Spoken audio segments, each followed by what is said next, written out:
चिंतन श्री गुरुदेव दत्त. श्री स्वामी समर्थ. दिगंबरा दिगंबरा श्रीपाद वल्लभ दिगंबरा, दिगंबरा दिगंबरा श्रीपाद वल्लभ दिगंबरा. स्वामी भक्तांनो, दत्त जयंती लवकरच येत आहे. मार्गशीर्ष पौर्णिमेच्या दिवशी मृग नक्षत्रावर सायंकाळी दत्ताचा जन्म झाला, म्हणून त्या दिवशी दत्ताचा जन्मोत्सव साजरा केला जातो. श्री दत्त अवताराचा उगम आणि प्रवास हा अद्भुत आहे. दत्त महाराजांची कथा ही आपण आता जाणून घेऊया. अत्री मुनीची पत्नी अनुसया ही अत्यंत पतिव्रता व साध्वी स्त्री होती. ती आश्रमात पतीच्या सानिध्यात राहून पतीची उत्तम प्रकारे सेवा करीत असे. तसेच आश्रमात येणाऱ्या प्रत्येक अतिथींचे मोठ्या प्रेमाने व आदराने स्वागत करी. वेळोवेळी अवेळी आलेला पाहुणा अनुसयेच्या आश्रमातून कधी उपाशी पोटी गेला नाही किंवा खाली हाताने देखील गेला नाही. तिचा हा आचार पाहून प्रत्यक्ष सूर्यदेवसुद्धा तिच्यापुढे शीतल होई, पवन तिच्यापुढे नम्र होई, एवढा तिच्या प्रतिवत्तेचा प्रभाव होता.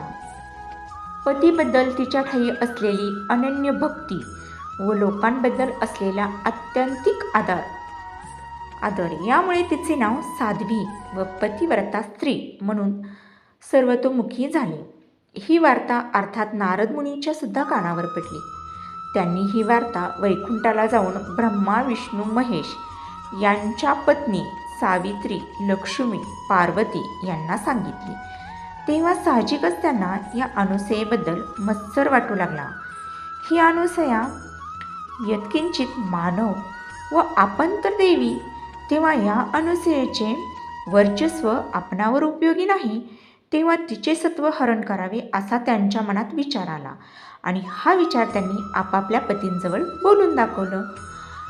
त्रयमूर्ती म्हणजे ब्रह्मा, विष्णू, महेश संतप्त झाले आणि म्हणाले, ती प्रतिव्रता कशी आहे ते आम्ही पाहतोच व तिचा व्रतभंग आम्ही जरूर करतो. अशी प्रतिज्ञा करून त्या तिघांनी ब्राह्मणाची रूपं घेतली.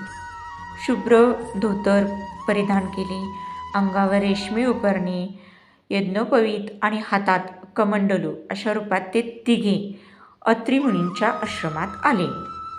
भर दुपारची वेळ होती. अशावेळी आपल्या आश्रमात आलेले ब्राह्मण अतिथी पाहून अनुसयाने त्यांना मोठ्या आदराने बसावयास आसन दिले. त्यांचे चरण धुतले व भक्तिभावाने त्यांचे पूजन केले. त्यांना पाटावर बसून जेवण वाढले. पण तिला अतिथी म्हणाले, आम्हास विवस्त्र होऊन अन्न वाढावे. आसनी बसता सत्वर म्हणती शुदा लागली फार, नग्न होऊन निर्धार इच्छा भोजन देईजे. हे ऐकताच अनुसया चिंतन करीत मनात म्हणाली, हे कोणी सामान्य साधू नाहीत, तर हे माझे सत्व पाहण्याकरता आले असावे.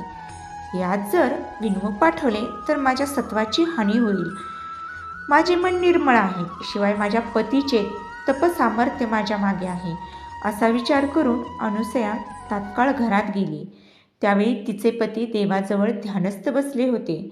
त्यास ही सारी कथा निवेदन केली. तेव्हा मुनींनी अंतर्ज्ञानाने हे सारे ओळखले व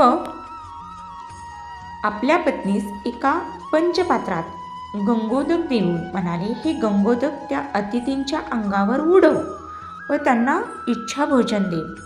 तेव्हा पतीच्या आज्ञेप्रमाणे तीर्थाची पंचपात्री हाती घेऊन अनुसया आश्रमाबाहेर आली. हातातील गंगोदक त्या तिघांवर उडवले. तो काय, त्या गंगोदकाचा स्पर्श होताच ते तिघे अतिथी तात्काळ बालक झाले.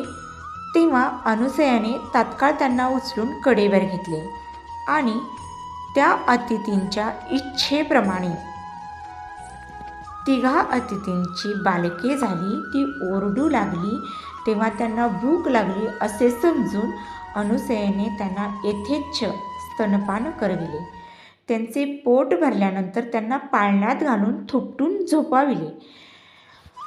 स्वर्गलोकात तिन्ही देवस्त्रिया आपल्या पतींची वाट पाहू लागल्या. तेव्हा नारद मुनी अत्री मुनींचा निरोप घेऊन स्वर्गलोकी आले व घडली घटना त्यांना सांगितली. त्या चिंताग्रस्त झाल्या. त्या तिघी अनुसयाकडे गेल्या. तिची त्यांनी करुणा भाकून झालेली सारी कथा निवेदन केली व अनुसयेची क्षमा मागितली. अनुसयेस दया येऊन तिने हा वृत्तांत आपल्या पतीस सांगितला. तेव्हा अत्रि मुनींनी पुन्हा गंगोदक देऊन ते त्या बालकांवर शिंपडण्यास सांगितले. तेव्हा हातात तीर्थाची पंचपात्रे घेऊन अनुसया बाहेर आली. त्या बालकांवर गंगोदक शिंपडले तेव्हा ती बालकी पूर्ववत देवस्वरूप झाली. ब्रह्मा, विष्णू, महेश इतक्यात मुनी बाहेर आले. त्यांनी देवांना साष्टांग नमस्कार घातला. विष्णू, शंकर, ब्रह्मदेव प्रसन्न झाले व म्हणाले, हे अनुसये, आम्ही तुझवर प्रसन्न झालो आहोत, इच्छित वर माग. तेव्हा अनुसयेने तिघे बालक ब्रह्मा, विष्णू, महेश माझ्या घरी 3 मूर्ती एकरूप होऊन पुत्राप्रमाणे राहू देत असा वर मागितला. तेव्हा तथास्तु असे म्हणून देव अंतर्धान पावले. अशा तऱ्हेने मार्गशीर्ष शुक्ल चतुर्दशीच्या दिवशी दत्तात्रेयाचा जन्म झाला. 3 शिरे 6 हात आणि तेजस्वी अंगकांतीचे ते बालक पाहून सती अनुसयाला अत्यानंद झाला. ती पतिव्रता स्त्री खरोखरच धन्य होऊन तेव्हापासून आज तागायत मार्गशीर्ष शुक्ल पौर्णिमेला प्रदोषकाली दत्त जयंतीचा उत्सव प्रतिवर्षी साजरा केला जातो.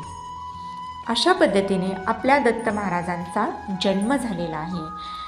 तो जन्म आपण दत्त जयंतीच्या दिवशी साजरा करू. श्री स्वामी समर्थ. जय जय स्वामी समर्थ.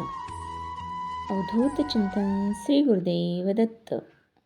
दिगंबरा दिगंबरा श्रीपाद वल्लभ दिगंबरा.